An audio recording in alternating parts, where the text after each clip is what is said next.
We have some massive Daizen Maeda news to discuss in today's video, as we have a big update on his future. Not only that, we will also go over all the latest Celtic news from the last 24 hours. But first, make sure you like this video and subscribe to the channel for more Celtic content. Go ahead, Eagles. Sporting director Mark van Hintem has admitted that Celtic target Jacob Broom was left disappointed after his move to Parkhead fell through this summer. The Danish winger had been high on Celtic's wish list for much of the window and was widely considered the club's top attacking target. However, negotiations with the Dutch side collapsed when Celtic failed to meet the Eredivisie club's valuation of the player after multiple bids were knocked back. Speaking to Dutch media, Van Hintem confirmed to Oostsport, "No, that transfer wasn't close. The gap between what we were asking for and what Celtic was willing to pay was simply too big.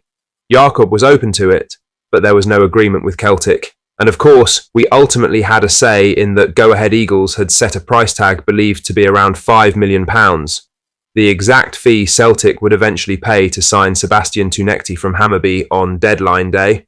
While the Parkhead hierarchy refused to meet that figure for Broom, Van Hintem insists the fee they were demanding was more than fair. The amount we asked for was very realistic and in line with the market, especially considering how things went with Oliver Antman.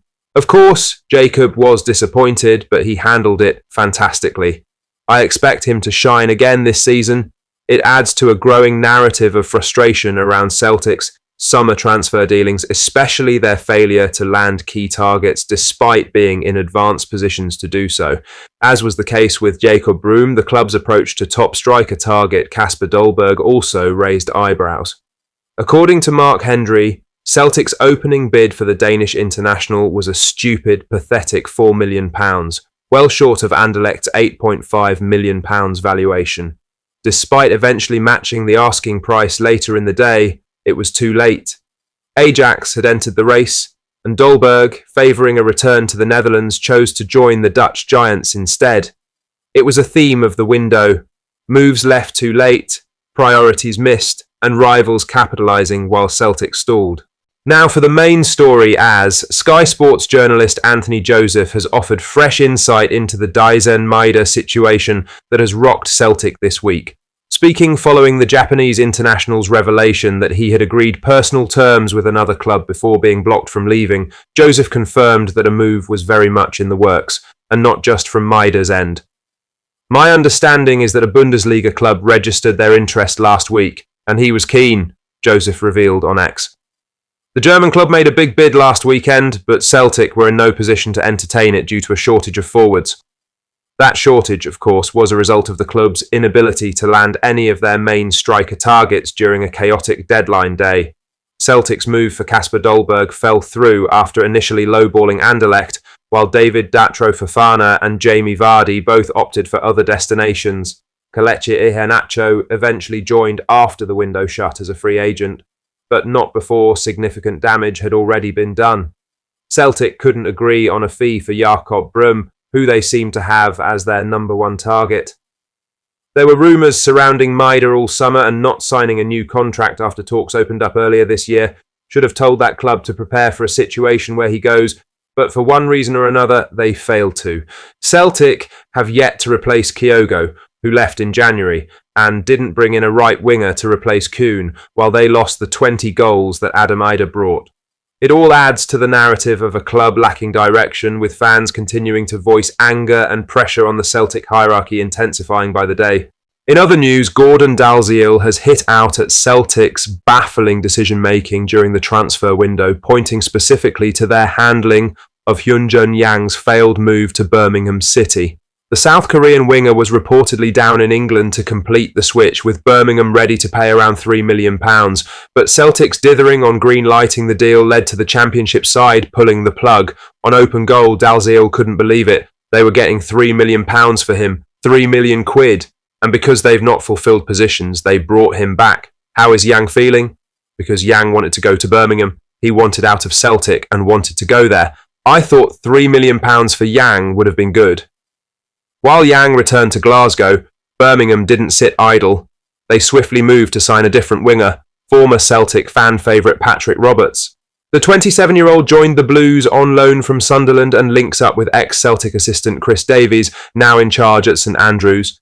with only James Forrest as an established option on that flank. The irony of letting Yang go and failing to sign a replacement, only to see a known talent like Roberts snapped up elsewhere, hasn't gone unnoticed. No one is saying that Patrick Roberts was an option for Celtic, but it's frustrating that no right-winger was picked up in the summer market despite Nicholas Kuhn leaving. That move was speculated since the winter window. It was a shambolic summer window from the club, who are now under increased pressure to talk to the fans. In other news, Tom Rogic has admitted his Scottish Cup final winner against Aberdeen remains a constant source of conversation with Celtic supporters 8 years on from the day it sealed a historic treble. The Australian midfielder came off the bench on a sun-soaked afternoon at Hampden in May 2017 to write his name into club folklore.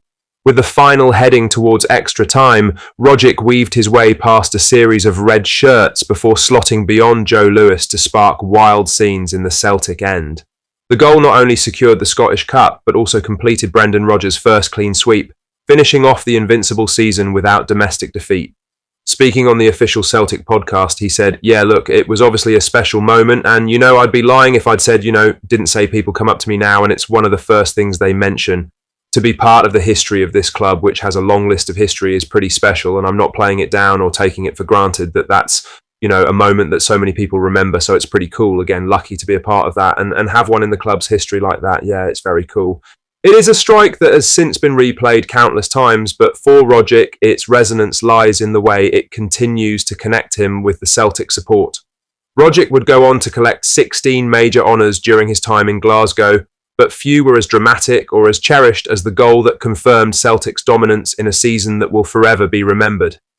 He's set to return to the Parkhead pitch as he takes place in the Celtic legend team that faces Manchester United on Saturday at Celtic Park. Tom Rogic has described the emotions of his final Celtic appearance as a perfect send-off after receiving a standing ovation from the Parkhead crowd. The Australian midfielder, who joined the club in 2013 and went on to win 16 major honours, bowed out in May 2022 during a 6-0 win over Motherwell on the final day of the Premiership season. Substituted to a rapturous ovation, Rogic admitted he had known well in advance that it would be his last outing in the hoops. He said the knowledge coloured everything about his preparation for the day, with family members, including his wife, daughter and brother, who had travelled from Australia, in the stands to share the moment. The match itself, he explained, became secondary to the significance of the occasion. Countryman Ange Postecoglou was in the dugout for the match, with Rogic playing a big part under the manager. Rogic revealed he left Celtic content that he had given everything across 9 years in Glasgow, and grateful that his departure came on such positive terms. Speaking on the official Celtic podcast, Rogic said, "I knew well in advance of the game that would be my last game and had a bit of time to prepare. I just remember preparing for the game and thinking nothing about the game. It was just all about being my last game. I just knew it was special. My wife, my daughter were in the crowd. My brother was over from Australia. I think it was a bit of a perfect send-off, and I feel very lucky to have been able to leave in such a nice way. And I felt like at that point I'd given everything I could to the club, but he relationship of certainly respect and affection. It is there. That makes me proud. It makes me feel pretty good about things. Not every day a player gets to experience such a special club for such a long period of time and cap it off with a kind of perfect send-off. So yeah, I feel very lucky. So it's been amazing. It will be great to see the now retired player back on the pitch at Celtic Park tomorrow. What do you think of what we discussed in today's video? Let us know down in the comment section below. Make sure you've liked this video and subscribe to the channel for more Celtic content. Thank you, take care, goodbye.